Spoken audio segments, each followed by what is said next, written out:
भोपाल से प्रस्तुत हैं प्रादेशिक समाचार। नमस्कार, समाचारों के साथ मैं जितेंद्र रघुवंशी। पहले मुख्य समाचार। लोकसभा चुनाव के 7वें और अंतिम चरण के लिए चरम पर पहुंचा प्रचार। रेन वाटर हार्वेस्टिंग के लिए प्रदेश में चलेगा जन जागरूकता अभियान। और नौतपा के दूसरे दिन प्रदेश में कई स्थानों पर हुई बारिश, तेज गर्मी से मिली राहत। अब समाचार विस्तार से। लोकसभा चुनाव के 7वें और अंतिम चरण के लिए प्रचार चरम पर है। प्रधानमंत्री और भारतीय जनता पार्टी के वरिष्ठ नेता नरेंद्र मोदी ने उत्तर प्रदेश में कई जनसभाओं को संबोधित किया। मिर्जापुर की एक सभा में श्री मोदी ने कहा कि देश की जनता ने अच्छी नीयत और नीतियों के कारण तीसरी बार भाजपा एनडीए की सरकार बनाने का फैसला कर लिया है। देश समझ गया है कि INDIA गठबंधन सांप्रदायिक और जातिवादी है। प्रधानमंत्री ने घोंसी और बांसगांव में भी जनसभाओं को संबोधित किया। इस बीच समाजवादी पार्टी प्रमुख अखिलेश यादव ने सलेमपुर और बलिया में चुनाव प्रचार किया। वहीं कांग्रेस के वरिष्ठ नेता राहुल गांधी ने हिमाचल प्रदेश में चुनाव प्रचार किया। श्री गांधी ने सिरमौर जिले के नाहन में एक चुनावी रैली में कहा कि यह चुनाव इतिहास का पहला चुनाव है जहां कांग्रेस संविधान की रक्षा के लिए लड़ रही है। मुख्यमंत्री डॉक्टर यादव ने भी उत्तर प्रदेश के वाराणसी लोकसभा क्षेत्र में चुनाव प्रचार कर रहे हैं। वे सीर, गोवर्धनपुर, रोहनिया में जनसभाओं में हिस्सा ले रहे हैं। इस बीच कांग्रेस के प्रदेश अध्यक्ष जीतू पटवारी पंजाब के होशियारपुर में चुनाव प्रचार कर रहे हैं। उन्होंने कांग्रेस उम्मीदवार यामिनी गौमर के समर्थन में होशियारपुर शहर के बूथ स्तरीय प्रभारियों के साथ बैठक की। इंदौर नगर निगम महापौर पुष्यमित्र भार्गव ने बताया कि लोकमाता देवी अहिल्याबाई होलकर की 300वीं जयंती वर्ष को हर्षोल्लास व उत्साहपूर्वक मनाया जाएगा। इस संबंध में पार्षद दल के साथ बैठक ली गई, जिसमें 31 मई को शहर के प्रत्येक वार्ड के मुख्य स्थान पर समारोह के संबंध में पार्षदों से सुझाव लिए गए। इसके साथ ही मां अहिल्या की जयंती की पूर्व संध्या 30 मई को शाम को राजवाड़ा के गणेश हॉल में मां अहिल्या पर आधारित कालांजल सांस्कृतिक कार्यक्रम की प्रस्तुति होगी।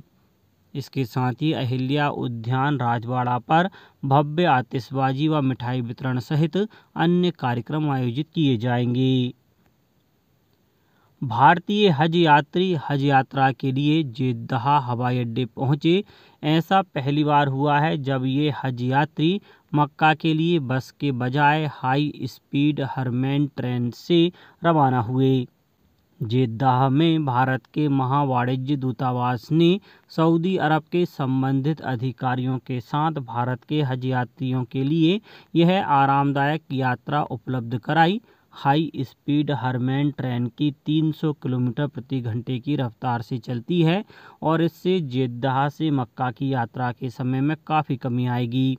अनुमान है कि लगभग 32,000 भारतीय हज यात्री इस वर्ष इस विशेष सेवा का इस्तेमाल करेंगे। राज्य शासन द्वारा अमृत 2.0 योजना के तहत जल संरचनाओं के उन्नयन का कार्य सर्वोच्च प्राथमिकता से कराने के निर्देश दिए हैं।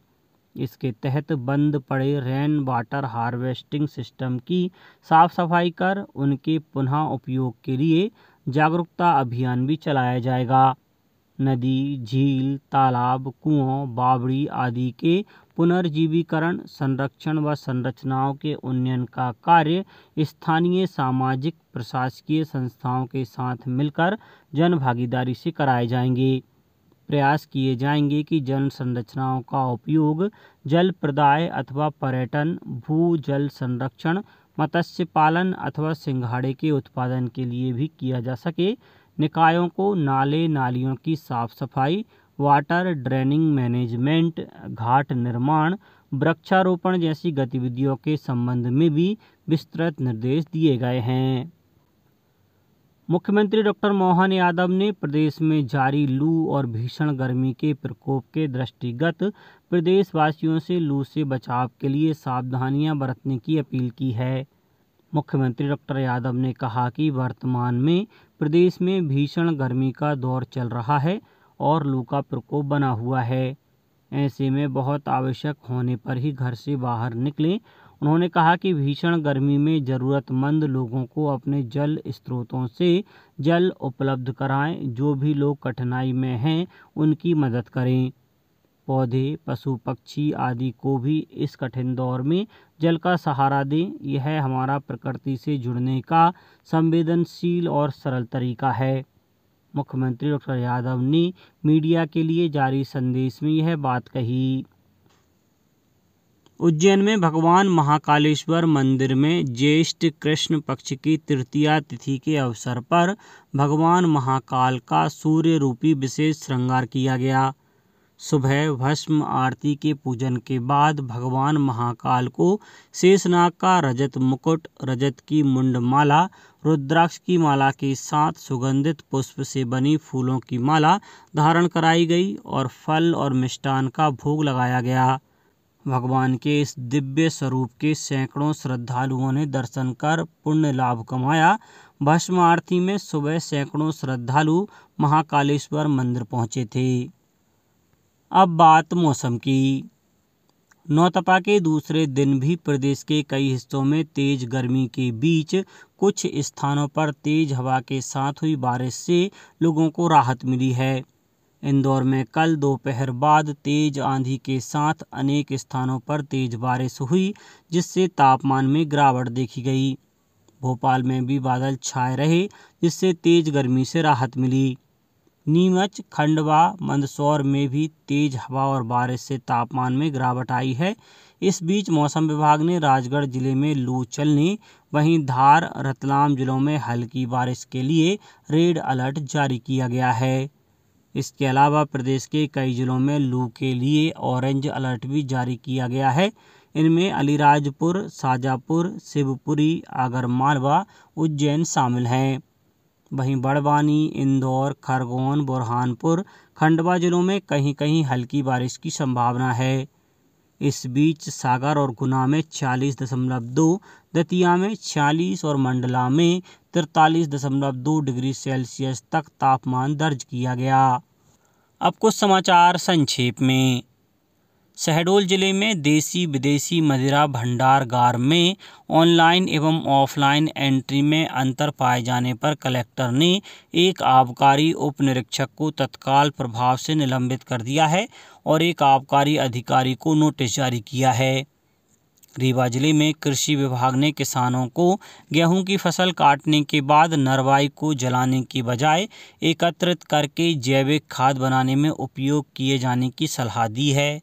सीहोर जिले की पटवारी प्रशिक्षणशाला भवन में राज्य आनंद संस्थान भोपाल द्वारा अल्प विराम कार्यक्रम आयोजित किया गया। इसमें सीहोर और भोपाल के 122 पटवारी प्रशिक्षुओं को अल्प विराम व रिश्तों का महत्व सिखाया गया। बैतूल कलेक्टर एवं जिला दंडाधिकारी ने तहसील में लंबित 317 सीमांकन प्रकरणों के निराकरण हेतु 70 पटवारियों के 35 दल बनाकर 2 जून तक प्रकरणों का निराकरण करने के निर्देश दिए हैं। उन्होंने मुख्यमंत्री हेल्पलाइन के प्रकरणों में गंभीरता एवं अति संवेदनशीलता के साथ काम करने को भी कहा है। रतलाम में अनूठी सर्वधर्म सद्भाव की मिसाल देखने को मिली। यहाँ खारा खेड़ी में एक ही मंडप के नीचे हिंदू समाज के 45 जोड़ों का विवाह हुआ, वहीं मुस्लिम समाज के 29 जोड़ों का निकाह भी संपन्न हुआ। और खंडवा में घंटाघर के श्री अग्रसेन भवन में आयोजित एक दिवसीय चिकित्सा शिविर में कई लाभार्थियों को उपचार परामर्श दिया गया। शिविर में इंदौर के एक निजी हॉस्पिटल के ख्याति प्राप्त चिकित्सक अपनी सेवाएं देने के लिए खंडवा पहुंचे थे।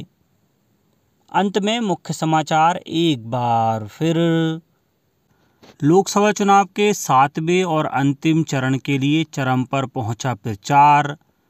रेन वाटर हार्वेस्टिंग के लिए प्रदेश में चलेगा जन जागरूकता अभियान। और नौतपा के दूसरे दिन प्रदेश में कई स्थानों पर हुई बारिश। तेज गर्मी से मिली राहत। आज के इस बुलेटिन में बस इतना ही। नमस्कार।